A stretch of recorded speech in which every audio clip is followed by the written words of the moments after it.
Teach your children well. Their father's hell did slowly go by, and feed them on your dreams. The one they picked, the one you know by. It's sort of like the family joke now. Any Hazon event, like the whole Margulies crew shows up en masse. I saw it as an opportunity to bring Yiddishkeit through agriculture and to tie the two together and say, here's something you probably never thought about as a Jew. And sometimes it's hard to take risks, and it's important to know that you don't know what's going to come in the future, and seize the moment. It was really made more by our children than by ourselves.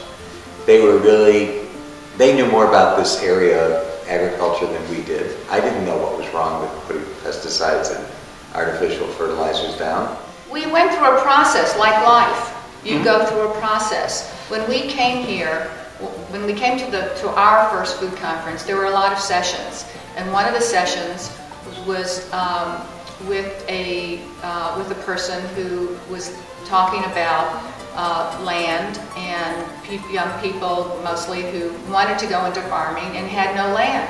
And we went into the session, and we had 15 acres sitting at potentially our disposal. And we looked at each other and we said, we have a gift. What are we going to do with this gift? It was a blessing. And we didn't know literally what we would do with it. And we went back and we said, how do we heal the land? What do we do with it? And so we talked to our people in the farmers market, people in our green market, local farmers. We talked to our kids.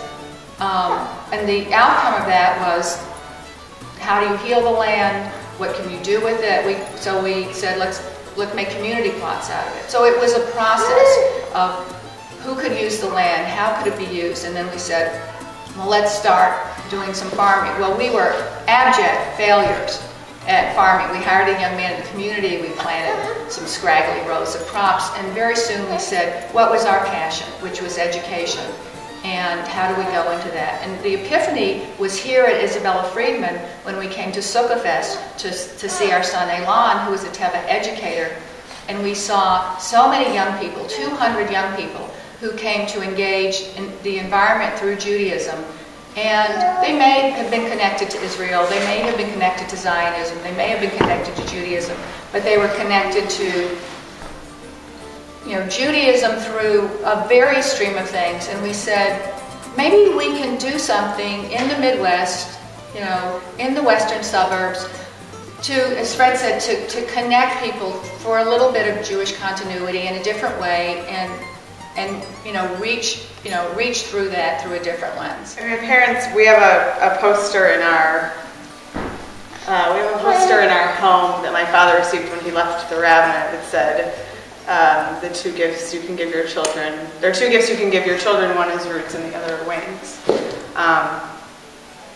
And so I really feel that my parents have given us that, and I think we've also, as we've become adults, been able to give back to them. I think what I've learned is that this is another avenue to Jewish identity. And I've seen kids who came back with their parents and showed their parents what they learned in the farm. They showed them the plants and what they were, and they identified them, and they were all excited to be back at the farm. To me, the question, if not now, when, means that for Rafaela, that there's a future in Jewish community, in living sustainably, in feeding ourselves healthfully, and that we really can be a healthier community moving forward, and that the work that we've done at Isabella Friedman, the work of Adamah that influenced me so greatly, exists when she grows up. I'm still amazed in the factory that we take a roll of paper and turn out a finished envelope, and I'm more amazed that when you plant a seed you can actually get a pea to grow, or a string bean, or kale, or whatever it is.